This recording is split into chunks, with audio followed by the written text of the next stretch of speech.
Hello students.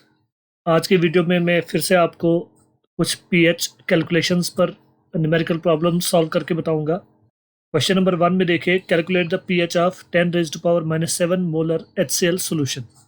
हम जानते हैं HCl एक स्ट्रॉन्ग इलेक्ट्रोलाइट है और इसकी कंप्लीट डिसोसिएशन होती है। H पॉजिटिव आयंस और Cl नेगेटिव आयंस बन जाते हैं। HCl की कंसंट्रेशन है 10 रेज़्ड पावर -7 मोलर।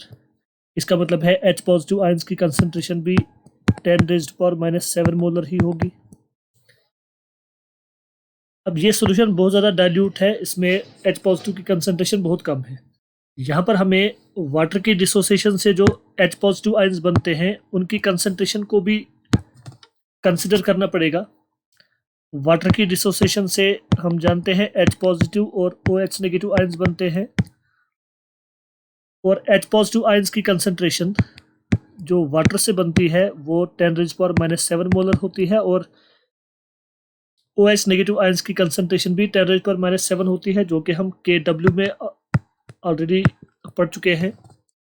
आमतौर पे हम इस 10 रेज़्ड पावर -7 मोलर को निगलेक्ट करते हैं क्योंकि एसिड से जो बनने वाले H पॉजिटिव आयंस होते हैं उनकी कंसंट्रेशन ज़्यादा होती है।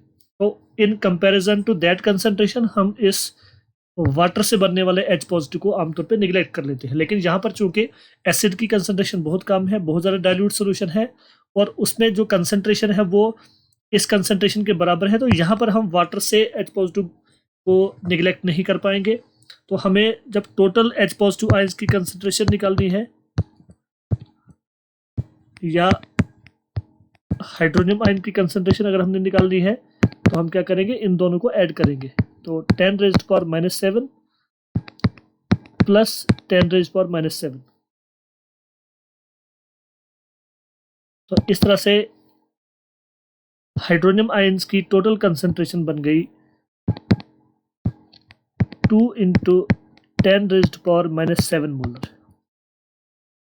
अब हम इस सॉल्यूशन का पीएच कैलकुलेट करेंगे। pH is equal to negative log of hydronium ion concentration और वो है 2 × 10 रेज़्ड पावर -7। इसको हम सॉल्व करेंगे, हमें मिलेगा -log(2) -log(10 रेज़्ड पावर -7).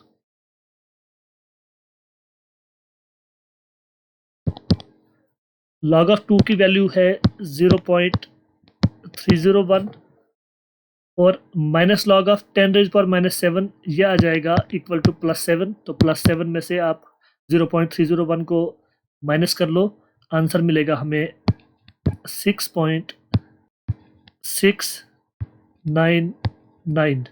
तो इस सॉल्यूशन का पीएच आ गया 6.699 या अप्रॉक्सीमेटली हम लिख सकते हैं pH इज इक्वल टू 6.7। दूसरा है calculate the pH of 10 raised power -8 molar HCl solution. यहाँ भी आप देखिए HCl बहुत ज़्यादा डाइल्यूट सॉल्यूशन है, तो इस केस में भी हम HCl की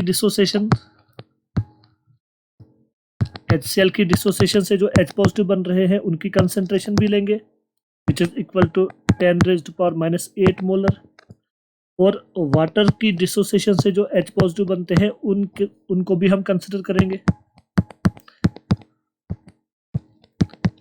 वाटर से जो H पॉजिटिव बनते हैं उनकी कंसंट्रेशन जैसा कि हम जानते हैं 10 रेज़्ड पावर -7 मोलर होता है। तो total concentration of H positive और हाइड्रोनियम आयन ये मिलेगा 10 raised power -8 plus 10 raised power -7। इन दोनों को हम ऐड करेंगे तो हमें मिलेगा 1.1 × 10 रेज़्ड पावर -7। अब हम pH कैलकुलेट करेंगे। pH is equal to -log of 1.1 × 10 raised power -7 is equal to -log of 1.1 -log of 10 raised to power -7.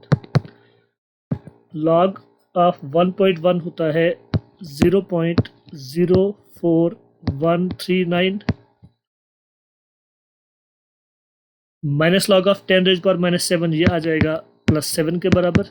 तो +7 में से जब हम माइनस कर लेंगे 0.04139 को तो आंसर आएगा 6.958 या इसको हम अप्रॉक्सीमेटली लिख सकते हैं 6.96। तो इस सॉल्यूशन का पीएच 6.96 आ गया।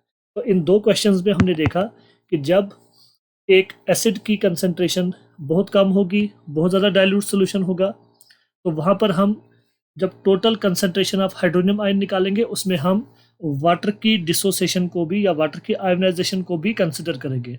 अदरवाइज अगर एसिड की कंसंट्रेशन हाई है तो उस केस में हम वाटर की डिसोसिएशन को निगलेक्ट कर लेते हैं।